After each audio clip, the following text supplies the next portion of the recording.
Un sage a dit, l'homme jeune marche plus vite que l'ancien, mais l'ancien connaît la route. Alors, bonne arrivée chez moi. Je suis Maximin Digbeu. Je suis retraité, mais consultant encore en fonction.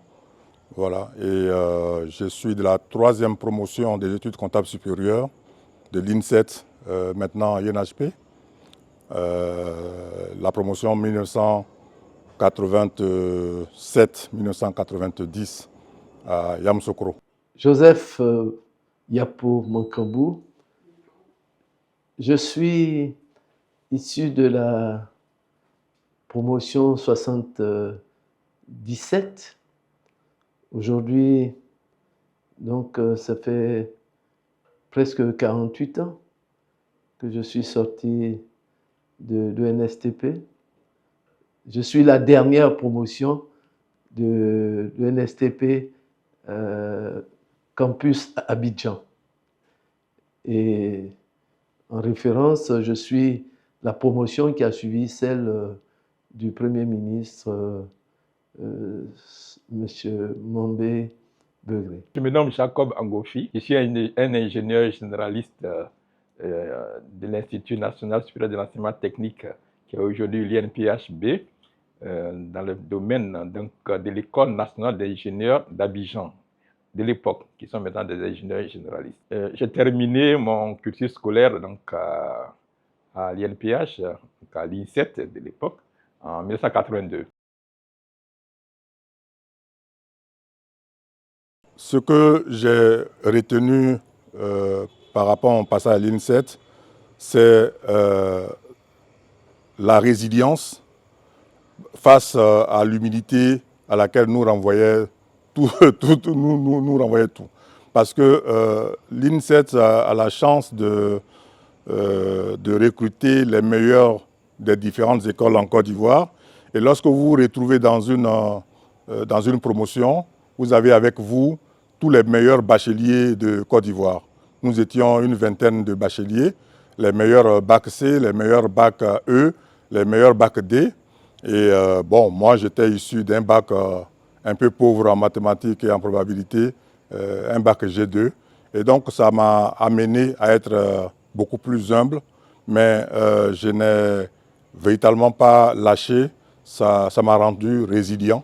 De sorte que, quand je quittais, je finissais mes 4 années de parcours à l'INSET, j'étais parmi les meilleurs. Je n'étais pas le premier de ma classe, mais j'étais parmi les meilleurs de ma classe lorsque je sortais de là. Je dirais que ce que j'ai retenu de mon passage à l'École nationale supérieure des travaux publics, c'est d'abord l'excellence. En effet, pour entrer à l'ENSTP, faire les écoles préparatoires, MATSUP, MATSP, demandait beaucoup d'efforts et il fallait faire partie de l'élite. Donc pour moi, ce qui a été mon sel pour vivre ma vie professionnelle, c'est l'expérience, l'excellence et je dirais aussi beaucoup de probité. Nous sommes dans une ère où nous devons faire preuve de beaucoup de probité et l'ingénieur, c'est quelqu'un qui ne doit pas être dans le faux parce que si vous faites des calculs qui ne sont pas justes, vous mettez la vie des personnes en danger. Et tout au long de ma vie professionnelle, j'ai essayé de garder cela. Être excellent, faire les choses de manière juste et conserver au mieux les relations humaines. Mais et bien sûr, il ne faut pas négliger l'aspect académique parce que les ingénieurs généralistes, nous étions d'abord les premières promotions des ingénieurs. Je suis de la 3e promotion. Donc quand nous rentrions dans cette école, il n'y avait aucun ingénieur qui soit sorti. Et il a fallu donc faire les mathématiques supérieures, intégrées, et prouver, en tant que première promotion, que nous étions dignes des ingénieurs du même niveau, des ingénieurs du niveau mondial, de classe mondiale. Et puis, donc, nous avons donc bénéficié donc, de cette formation qui insistait bien sûr sur la partie technique, mais également sur la partie savoir-être et apprendre à diriger. Apprendre à diriger, ça veut dire encadrer les hommes, devenir des leaders. Bien sûr, la compétence technique, mais aussi apprendre donc à manager les hommes. En plus de ce que le parcours académique faisait, c'est que comme l'INSET était donc polyvalent, c'est une polytechnique, toutes les autres écoles étaient là. Donc, il y avait une cohabitation entre les techniciens, mais les commerciaux également, et les administratifs, les financiers.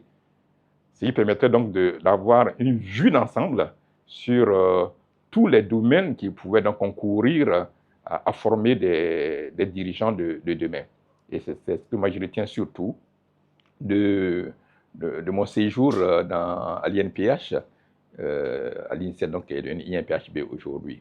Cette complémentarité, cette généralisation de tous les domaines d'activité vraiment du secteur économique, industriel, financier, comptable et tout ça. Voilà. Donc c'est pratiquement des écoles qui forment je sais pas des hommes parfaits, mais enfin des dirigeants capables vraiment d'aider leur pays et de prendre leur place vraiment au sein de la société et apporter quelque chose au développement de leur pays.